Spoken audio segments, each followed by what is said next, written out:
Okay, I think I found a couple of issues. This is where the car really needs to feel good. Hello and welcome back to the Volks Wizard channel, and welcome to another video on my new, to me, daily driver, this 2018 7.5 Golf GTI Performance. In previous videos I showed you the collection of the car, I showed you how it was fitted with a mileage blocker and how I removed it, and in the last video I made a few changes to it to bring it closer to my perfect vision of what a Golf GTI should be like. In today's video we're continuing that getting closer to perfection theme by dealing with a couple of issues that I inherited with this car, but once they're resolved it should be a lot closer to my perfect vision of how a Golf GTI should drive. So that means at the end of the video we're going to go for a spirited test drive and finally see how this pretty heavily modified Golf GTI performs. But before we get started, let me just remind you guys how you can support the channel. As ever, the easiest way is simply to subscribe. They're going up more than they have been, but I think we can still do a lot better. Also, if you've got an interesting Volkswagen Group vehicle to sell with full service history, ideally completely unmodified, in really good condition and with average mileage or below, then get in touch with me directly by email, andrew@volkswizard.co.uk. I do try and reply to every single email, but sometimes these do get missed. So if that's you, then really sorry about that. If you've still got your car, try me again. But we've been through the Christmas period, which is a particularly busy time for lots of people, including me. Right, let's get the car indoors and get the wheels off it. Now the second job we're going to do today is we're going to swap the original Bridgestone Potenza 71 RS semi-slick tyres that Hong Kong GTI came on for Bridgestone Potenza Sport. Now this is still a very sporty tyre, but it doesn't prioritise track driving like a semi-slick does. It's much more rounded, but it's not as well rounded as the Michelin Pilot Sport 4S because it's a bit more sportier in certain characteristics. But it's going by tyrereviews.com, it's still an excellent tyre, and it's better, I think, in wet handling as well. Maybe not as good when it comes to aquaplaning. In fact, it's very similar to the Goodyear Eagle F1 Super Sport. It's not as rounded as the Pilot Sport 4S, but it's still a really nice, sporty tyre. And it will work on track, which is the plan for this car, though I think if the weather warms up ever, then we're going to have to go back to semi-slicks because they don't really like really hot track days. But for now, for the next few months in the UK, this will be perfectly fine. Before we do that though, we need to resolve the problem that's been plaguing this car since I first test drove it. You may remember in the multi-storey car park in Woking, even at slow speed, there was a thonking noise coming from this corner of the car. That's not a good noise, is it? And it sounded really bad, like something was loose. I checked it and I couldn't find anything wrong. I took it for an MOT and it passed, so there's something wrong, but it's not that massively dangerous. However, it does ruin my enjoyment of the car and it needs to be resolved. And to do that, we need to take off the KW suspension V3 coilover, which is here, and have a look at the top mount because everything down here looks fine. By the way, originally I thought this car had DCC because I didn't see these DCC delete things, these little tubes. So that's the DCC plug from the factory, it goes into there. And because you've got those, you don't get an error code. Yeah, I was, as I said before, initially disappointed we didn't have DCC with KW DDC suspension, but this is so much more adjustable that actually, if you're into that kind of stuff like I am, this is definitely better, or it will be when it stops rattling. So we need to get the strut out. To do that, we need to disconnect the anti-roll bar drop link. We need to disconnect these hoses and cables off the hub. We need to undo the big pinch bolt around the back there. And that should be it on this car because KW on every coilover is shorter than the factory strut, so you don't have to do all that undoing the drive shaft or using a piece of wood, etc. But at the top here, you do have to get to the top mount bolts, which are in there. To get to those, you can struggle with this in place, but it's actually worth taking it off. To do that, you have to undo the wiper arms, which can be fun. These ones have been off already and they were really easy, which is really unusual. This puts me off doing a lot of these kind of jobs because you can't get them off. You can get a puller to pull them off, but I haven't got one. So let's hope they come off. Then you can get this tray off because both wiper arms go through this offside tray. It's joined in the middle there. And that then should leave the 3 top mount bolts exposed there. You can see the top of the strut hopefully just through there. And the red mark where I put my Allen key to adjust the rebound of the KW V3. Right, let's get stripping the car down.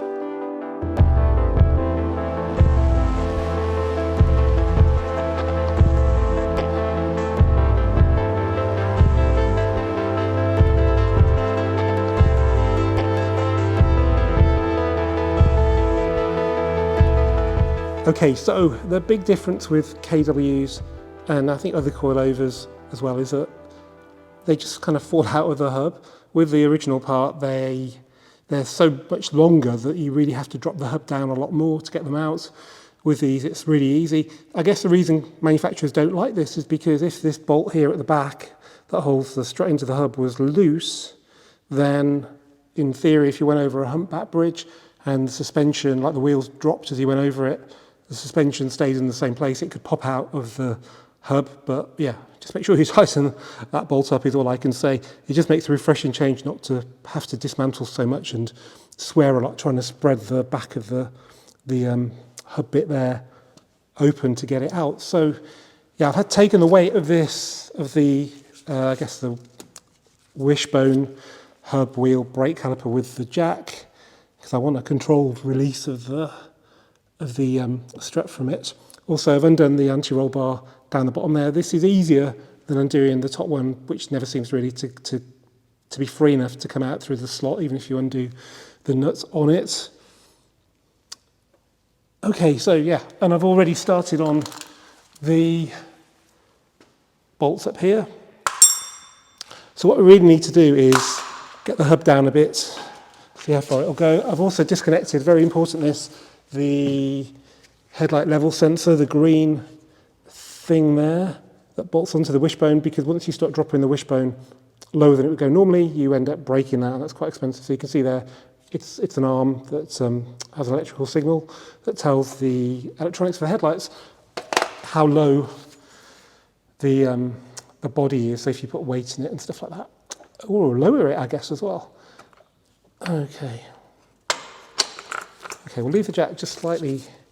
So you can see it just like it wants to come out, which is good and bad. Okay, probably got a bit more room to go up. Or have we?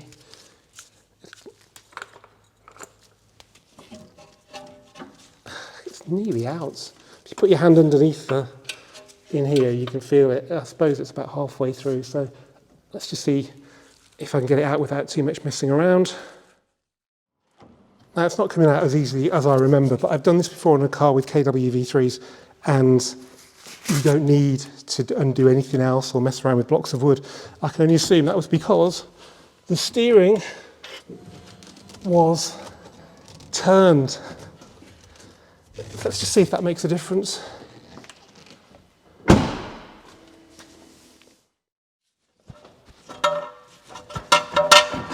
Yes. I knew we could do it right. That just leaves the 13mm on the top here. Now you do need to be careful not to strain the threads in the top mount. So really you should have two in if you're going to do this and then undo them evenly, but we're going to replace the top mount so it's not a problem. Though you definitely don't want the captive nut coming off it. Right, I'll get my hand inside now and just take the weight of the strut.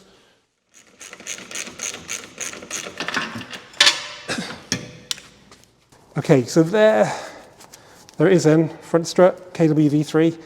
Just need to have a closer look at it now and see if we can find anything that would cause it to make those clonking and banging noises.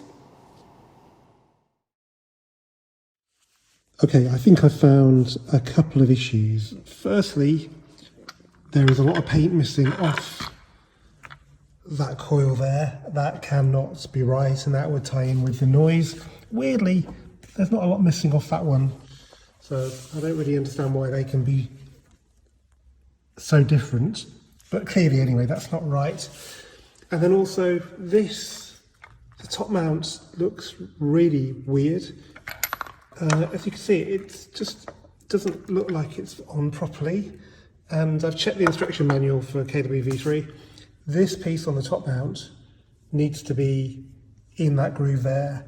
So that could be upsetting the springs in that, where is the wear? So the wear's on this side, which is,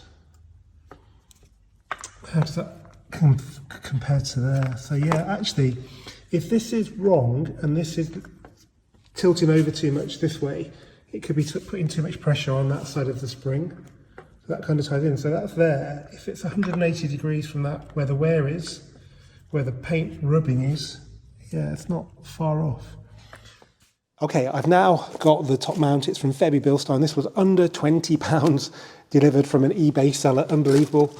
I've got these on my Club Sport S, so I've tested them. They're good. In fact, I'm sure you know there's problems with noises from the factory ones. These ones have been silent. So maybe the change of brand will help as well when it comes to noises. So this is the original one. It's a Volkswagen part, so it's done about 20,000 miles in just over, actually pretty much exactly 8 years. And it looks okay, but when you rotate it, it's tight in places. And the spring plate bit moves up and down ever so slightly, but it ties in with the tightness.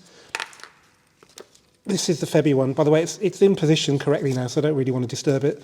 That slot's in the right place, and it's sitting correctly in the rubber section of the rubber mount. Okay, when I rotate this, it's tighter all the way around, but it's consistent. So that feels markedly different to this one that's actually loose and then gets tight there, and then loosens up and then gets tight again. Okay, it's all back together now. It's pretty straightforward. There is a specific guide to fitting them to a Golf 7 or 7.5 on the KW website, so I'll put a link to that in the description of this video. It's, like I said earlier, when I was dismantling, it's easier than doing the standard struts, getting them off the car, and it's easier also undoing the top nuts, which is something people do get wrong. So what you need to do is get a 22mm pass-through socket to undo that. That allows you to hold the strut's piston with a 10mm sort of deep socket, quite a thin one, and that way you can hold the piston in place and tighten up the nut without it all rotating. People do use air guns on these, but it's not recommended at all, because that way you kind of bypass the piston turning because the air gun's so quick, but it's very hard to get the right torque. It's actually quite hard doing it with hand tools as well, even with a torque wrench, because actually you're kind of putting the pressure. You've got the torque wrench on here, on the piston, when you really need it on the nut that you're tightening. So what I've done is I've tightened it up to what I feel is 50 Newton meters, which is the correct spec for this. And then I've tried to undo it with a torque wrench, which is then going in the right direction because it's on the piston. And if it clicks and then undoes, then I know I'm pretty much near 50 Newton meters. It's not particularly tight, to be honest. I've seen cases with Bilstein coilovers where if you over tighten the nut, you end up snapping the piston. But yeah, this looks pretty chunky, but you don't want to over tighten it. We're trying to do this job correctly to fix a problem, and we don't want to create any more problems. So, fixing problems, tab is located in the groove there. That'll be at the back of the strut against the inner wing. Then we have the rubber piece protecting the coil from noise and contact. That should also work. And we've got the top mount sitting correctly, the bearings sitting in the actual rubber mounting this time. And we have got the spring ending at the front, or at the side of the car, so just here. So yeah, let's put it all back on the car and see what happens.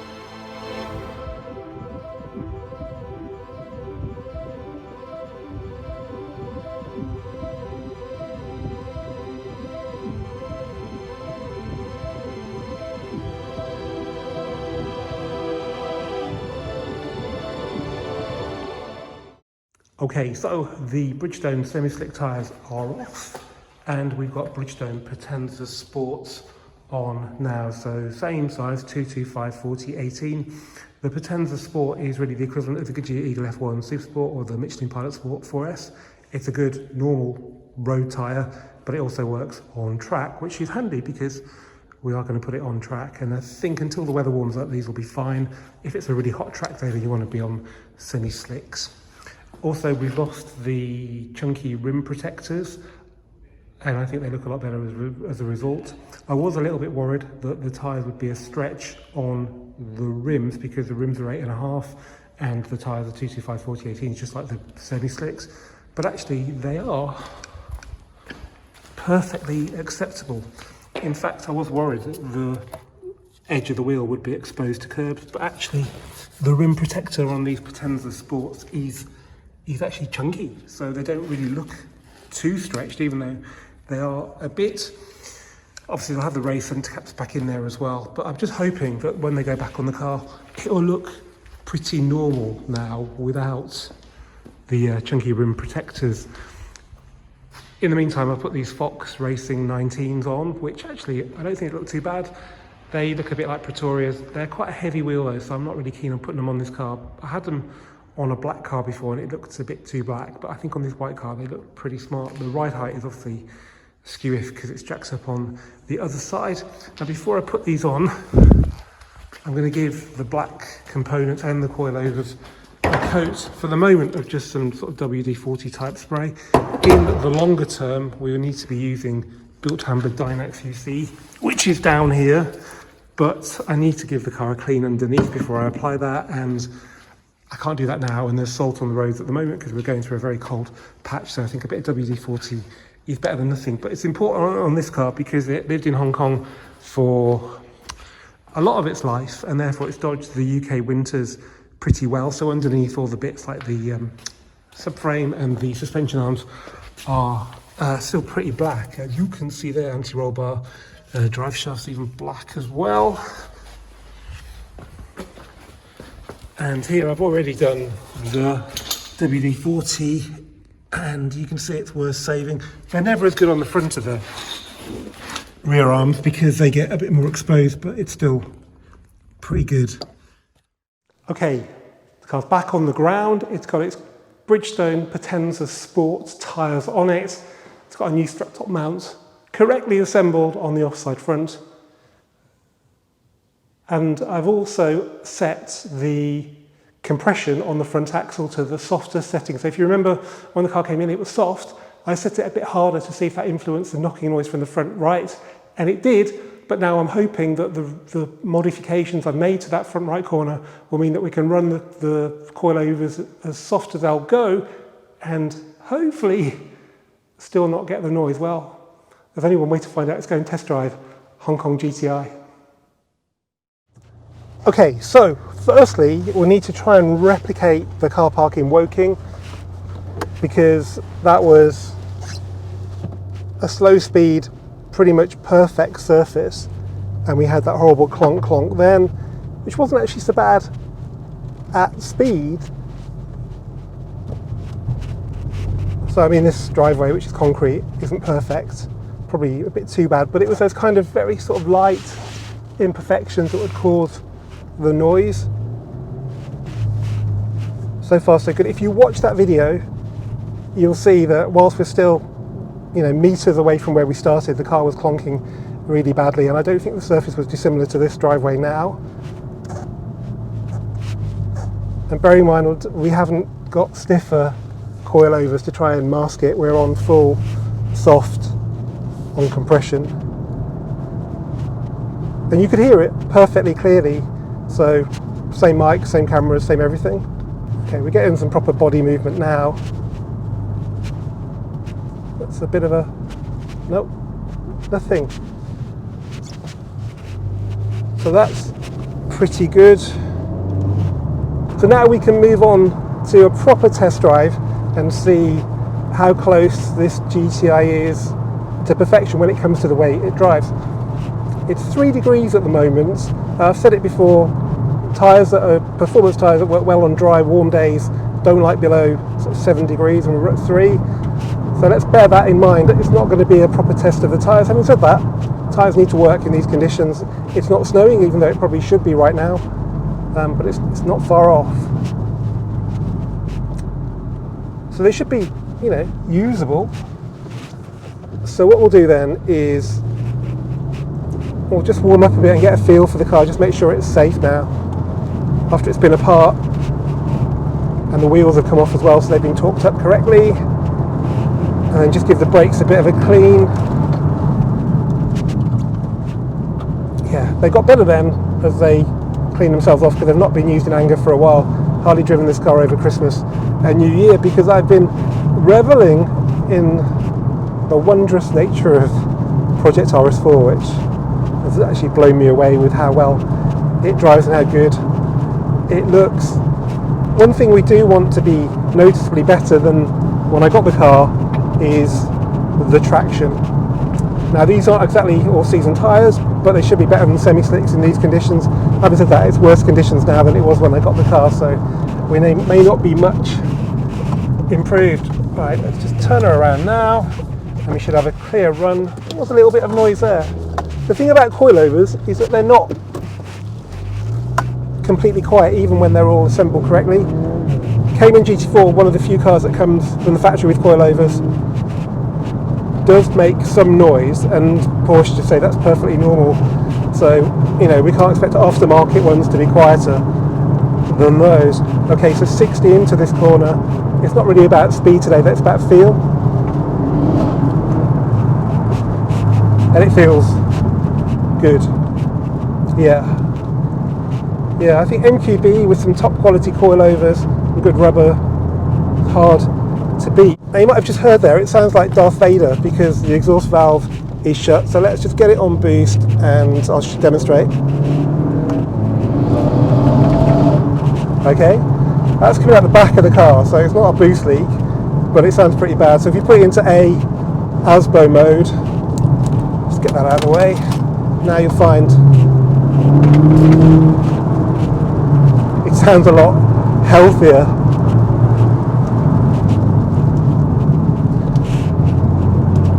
So with the semi-slicks, it would spin up to 3rd gear.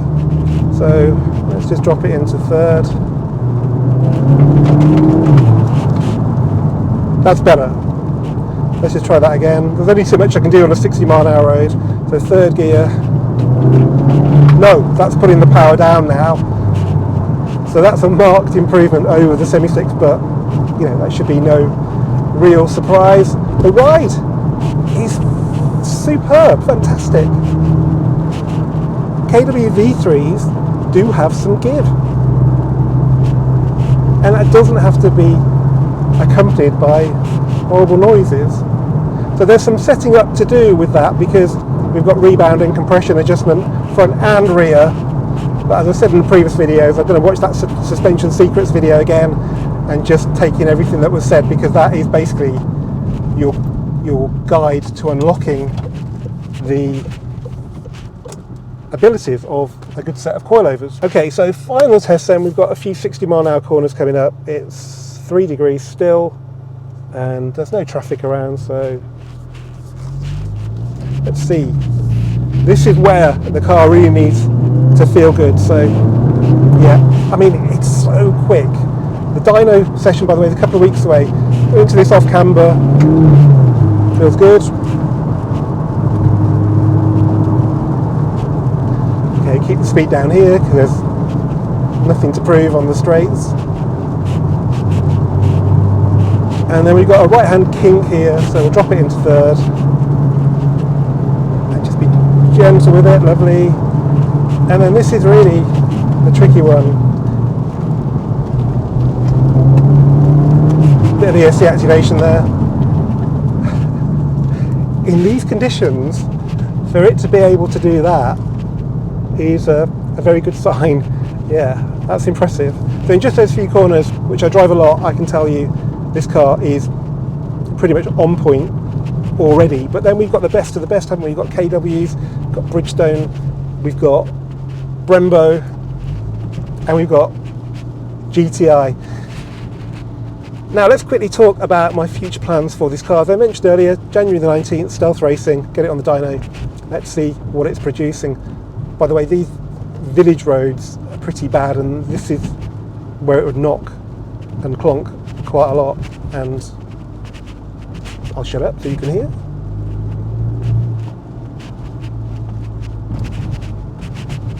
It's just like a Golf.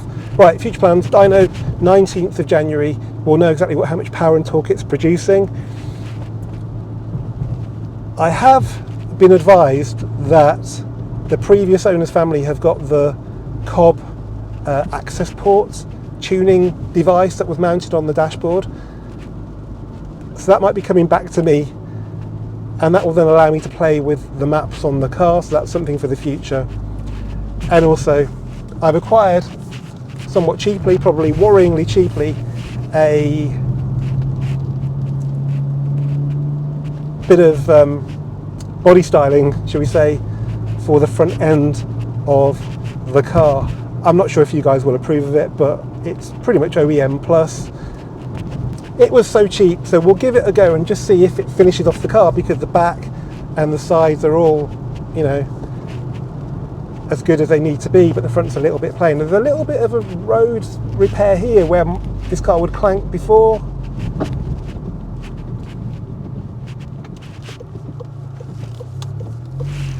I'm not sure. There was a little bit of noise there maybe, but I don't think Golf 7 and 8 top mounts are perfectly silent in those situations.